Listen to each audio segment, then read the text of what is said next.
Welcome to Franchising Stronger Together. This episode is Franchise Leaders Respond. I'm your host, Red Boswell, president of IFPG, the International Franchise Professionals Group.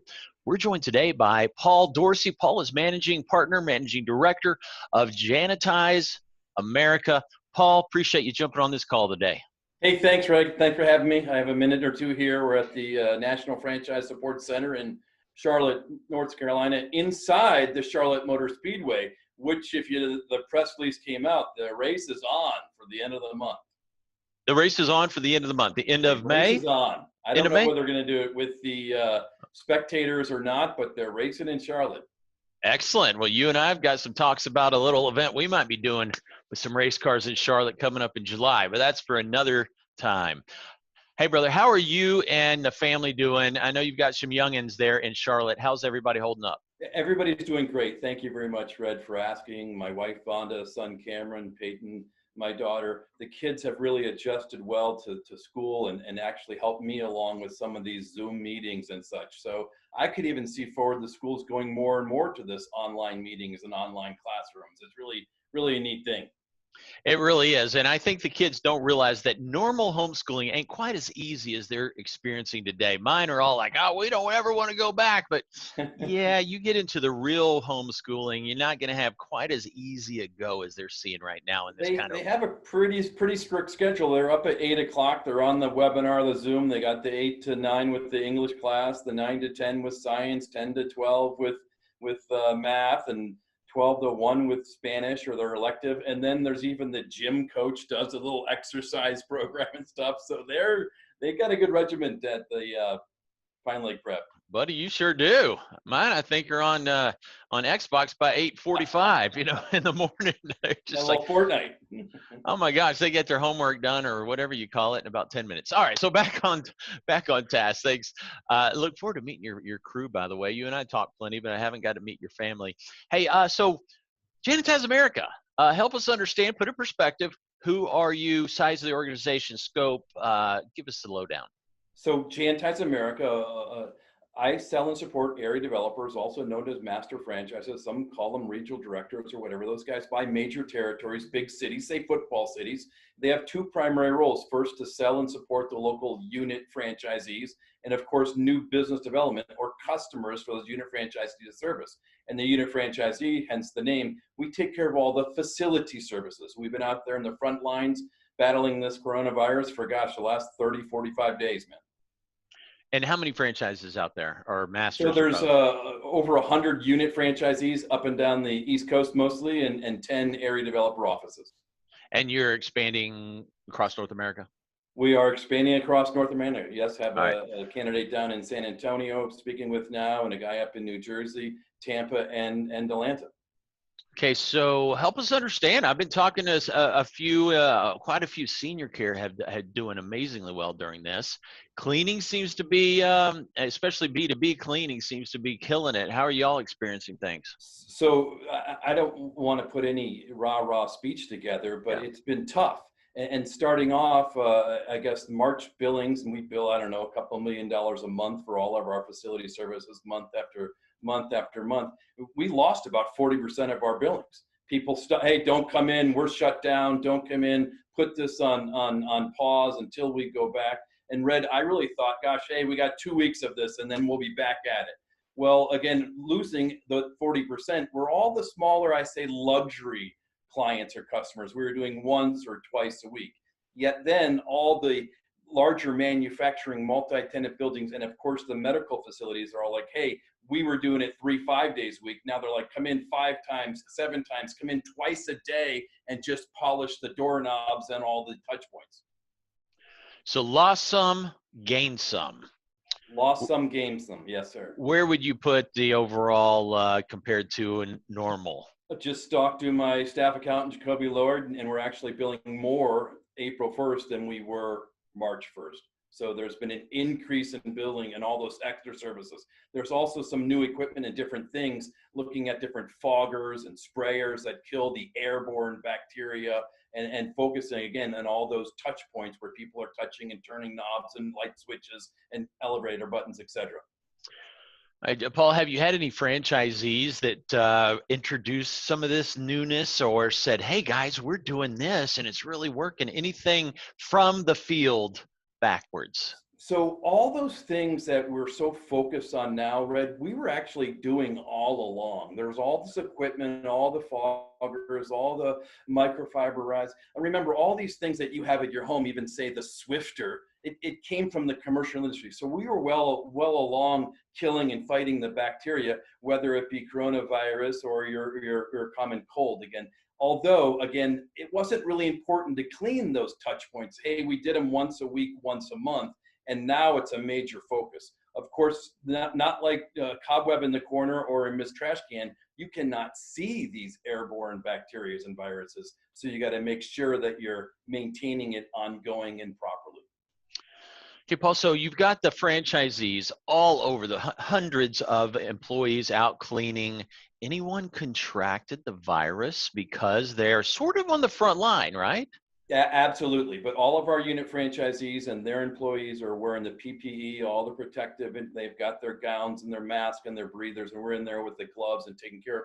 Again, our guys were trained and continuing training on the safety because that's the most important thing. Even before the virus, we had different safety videos on how to use the different microfiber rags and no cross contamination. And of course, the personal safety too. Yes, absolutely.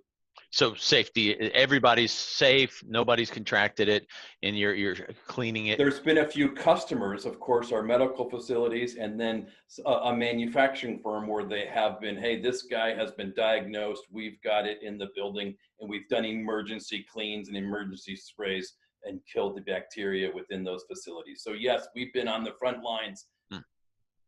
Outstanding. Okay, so you, the Zor. How has your life changed? What's new? How you communications new? Any collections new? Royalty changes? Give us the lowdown on how you have responded to this crisis. So other than these Zoom meetings, and I am in the National Franchise Support Center today, so we had to get out all the payments to the franchisees as we take care of all the accounts payables and receivables here at the National Franchise Support Center.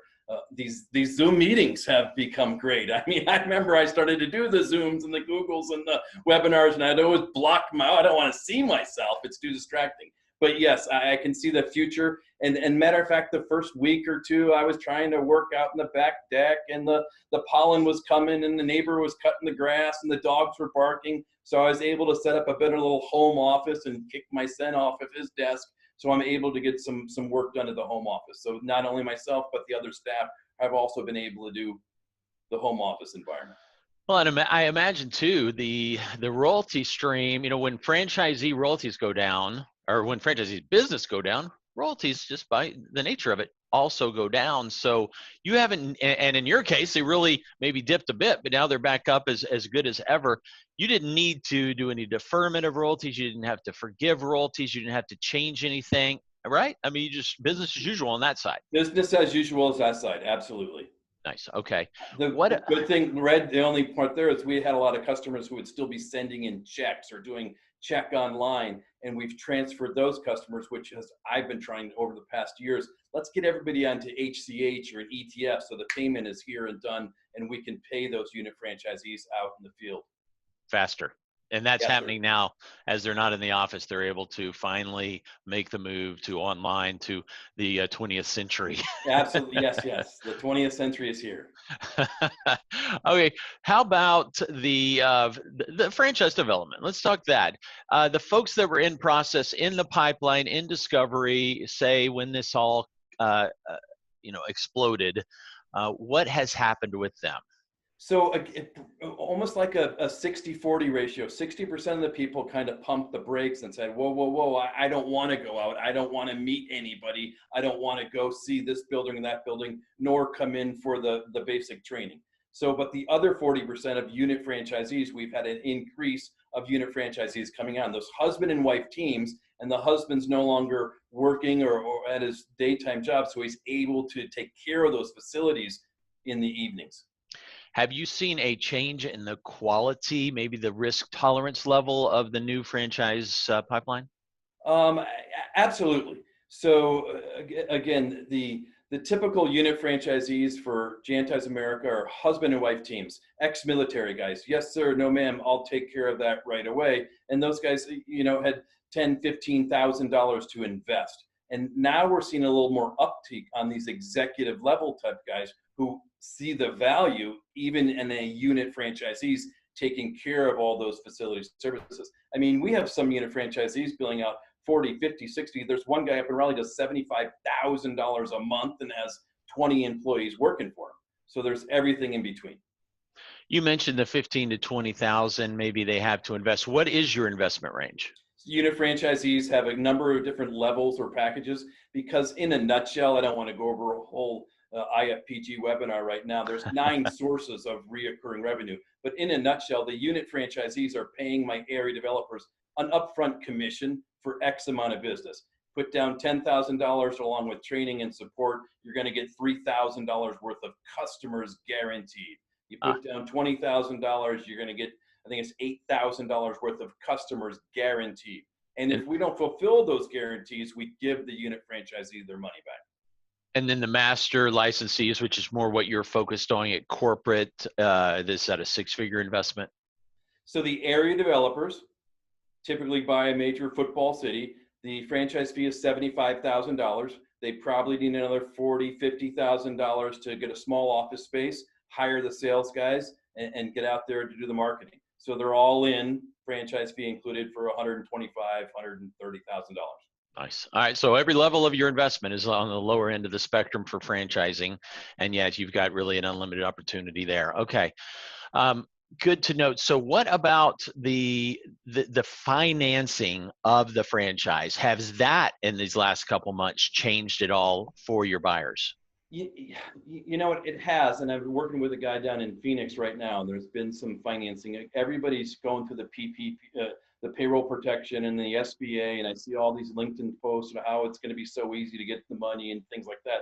But they still need to have a good credit score and all those basic things. Again, some of the banks too have lent out X amount of dollars for the PPP program. So there is, again, some financing. But again, like you mentioned too, it's a low initial investment, and certainly the guy should have that liquid capital. What about conversions? This is a shakeup in a lot of industries. Are you seeing a shakeup in the commercial cleaning field where maybe the mom and pops are reaching out to you, or maybe you've got a team reaching out to them? How's that look? So we have always had the conversions, and sometimes the conversions, there's a conversion specialist on the team. Although my theory has always been it's hard to teach an old dog new tricks. And some of the mom and pops or smaller janitorial companies don't really understand the big picture of franchising and how we're all in the team together, sharing in the expenses and also sharing in the profits. So sometimes those small mom and pops think their business is worth far more than it's really worth, and there you have a discord. And then they seem to know it all. They've had Paul's Janitorial or Red's Janitorial, and they've done this and that for 10 years. So they don't want to follow our step-by-step procedures outlined for their success.